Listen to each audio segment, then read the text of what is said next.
before it became harmful and offensive.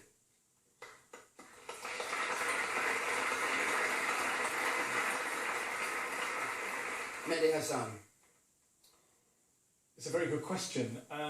It's obviously in light of last week's horrendous massacre in France. Look, as a Muslim, and the Muslims have been at the centre of this debate for the past week, sadly, once again, as a Muslim, I'm not going to pretend that depictions of the Prophet Muhammad in a very racialised, sexualised, even terroristic way don't offend me.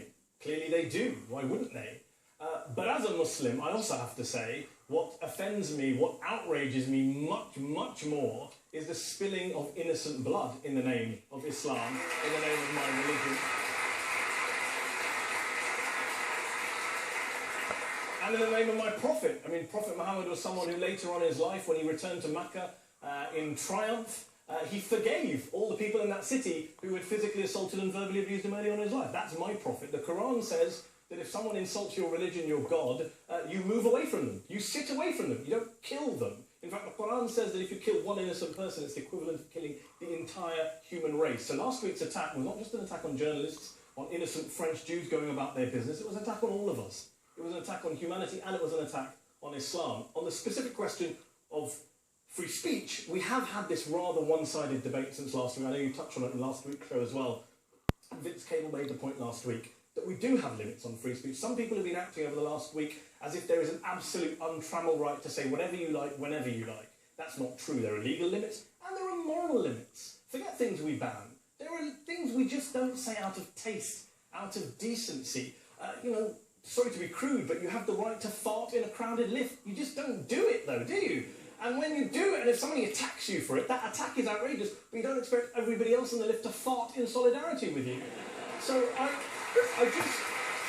and that's, again, that is not to take away from what happened last week. Nothing excuses what happened. I'm sure there's some dunderhead on Twitter right now saying, I'm a victim blame. No, there is no excuse for what happened last week. No matter how provocative or hateful you are, nobody can come and take your life in response. What I am saying is that we have to have this debate in a mature way. There are limits, and a lot of Muslims, if we're going to talk about Muslims, are very upset over the last week. Any Muslim watching this show will know, have been having the same conversations in private, not in public, won't say it in public, but about the double standards. There do seem to be the double standards that you can say whatever you like about Islam or the Prophet in the name of free speech, but when other communities and other religions are hurt, suddenly you can't do it. Suddenly there are limits, and that applies to the Danish... One last point, David. The Danish cartoons, which started this off in 2006, they published those cartoons of the Prophet. Did you know that 3 years earlier, they were given cartoons mocking Jesus and the resurrection, and the editor said, I won't publish them because they'll provoke an outrage. But outraging Muslims, that's fine. But he wouldn't do it with Jesus. All I'm saying is, let's be consistent one way or the other. You've been going on a very long time. I'm sure...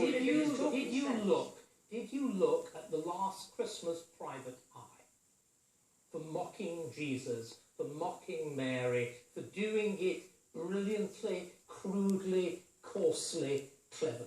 The idea... Well, the private eye is not the equivalent, David, as you know, of Charlie Hebdo. Sorry, but you said that there's discrimination against Muslims. This seems to me... I'm saying... hang on a second.